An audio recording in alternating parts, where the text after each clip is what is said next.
we'll talk a little bit more about his organ music. This time using a more familiar melody to anybody who has sung the Veni Creator Spiritus, which is one of my favorite chant melodies. I usually sing it on. I forget if it's New Year's Eve or New Year's Day that you get an indulgence for singing that or praying that in a church. So I usually do that.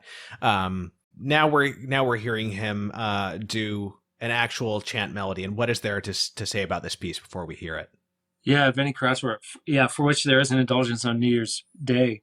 Duruflé, I think, was most content with the third part of this huge setting of Vinnie Krausswork he did. So there's a prelude, there's an adagio, and then there's a set of variations on the hymn tune Veni Creator Spiritus. Most of us will immediately kind of feel familiar with the variations. If we hear and listen to organ music or play organ music, it's what we're most familiar with. That's for certain. So in these variations, the melody is always present. The melody of the chant is always present, though it's always presented in a really singular and inventive way. And indeed, Duruflé intended those variations to be alternated with the chant itself, with Oh, verses of the chant interesting. itself. Um, and it's the only part of the mammoth piece that he ever played in public, at least in this country. Um, and indeed, he seems to have written those variations first before he wrote the other parts of the piece. So he wrote those when he was quite young. So it's a way, yes, with a melody that's familiar to us, we can kind of get familiar with how he set chant, and kind of makes us wonder how amazing his improvisations must have been. Hmm. Yeah. Because we haven't mentioned improvisation yet, but especially at that time, and it endures to this day in France, improvisation at the organ was really the bread and butter for what the organists did on a weekly and sometimes a daily basis. Um, there were organists who, hardly ever took a sheet of prepared music to mass. Um, they had the Liber Usualis, so the church's chant book, open on the music rack, and they improvised on these chants. And Do you so, have any sense of why the tradition of improvisation in so-called classical music continued in the organ world after it disappeared? Because in the past, classical musicians could improvise, and certainly in the day of Bach, you weren't really considered a complete musician unless you could improvise. And so, why do you think that persisted in the French organ school when it dropped out for various reasons? I don't even know why in the rest of the sort of the yeah, Western I think it's art because music of the world. liturgical duties of the organists in France. I don't know how much your listeners might be aware of what happened and what still happens at even large parish churches in France, but there are usually two organs. So there's the grand Hmm. orgue, the main organ, the big organ, usually on the west wall, um, uh, as we would be familiar with in the organ loft. And then there's a choir organ, which is usually somewhere around the sanctuary and is indeed used for accompanying the choir or accompanying some of the congregational singing. But the organ in France, the grand orgue, always had this role of, of, of course, accompanying the processions. So the procession to begin Mass or Vespers, and then the retiring procession at the end, but also of a solo role. So, for instance, after the offertory chant, after the chant of the offertory proper, um, it was historically then the role of the grand orgue, the big organ, to comment upon that chant. Some organists did that by playing pieces, certainly, but for the most part, especially in the time of Duruflé, organists were, as a direct result as well of the Salem chant um, uh, revival, for lack of a better term, were using their improvisatory skills to comment on the offertory chant. The French organists especially had these skills because they continued to be cultivated, especially at the Paris Conservatory, at even the smaller conservatories.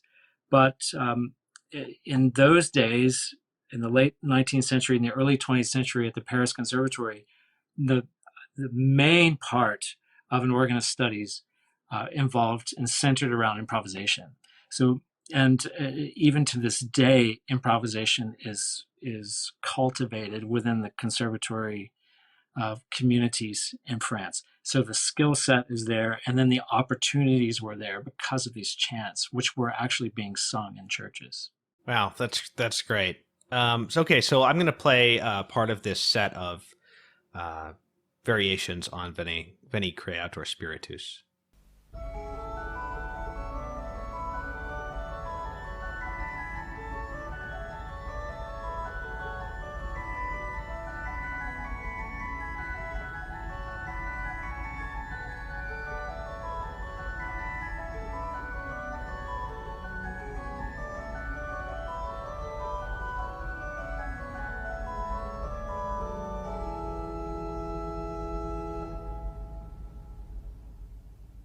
Okay, so I mean, there's when we're talking about Duruflé's adaptations of chant, this is kind of the common thread between so much of his music in different, for different forces. He's probably more famous for his vocal music and particularly his requiem and his motets, but this is something that they share in common. So, yeah, what is there to be said about this kind of this approach? I mean, how much?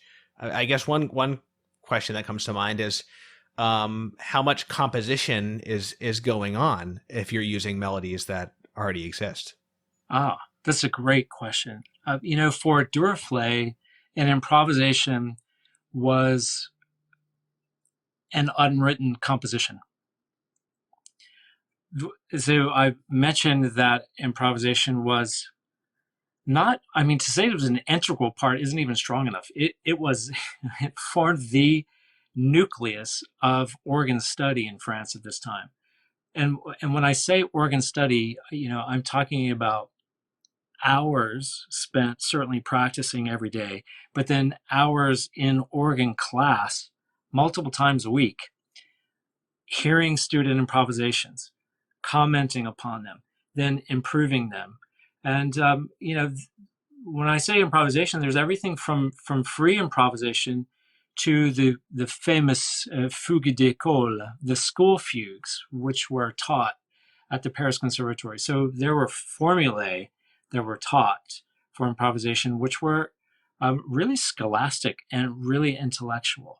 So that, many times we think of improvisation today and we think of, someone just noodling, as it were, at the instrument. But that's not at all what we're talking about. We're talking about this French, and it wasn't only alive in France. It was certainly alive elsewhere in Europe, and notably in Germany. But this French tradition of improvisation was stylized, was very specific, was curated, as it were, to be intellectually acceptable as a composition. In fact, Duruflé's teacher, whom we already discussed, Charles Tournemire, recorded some of his improvisations towards the end of his life in 1929 or 1930, I think.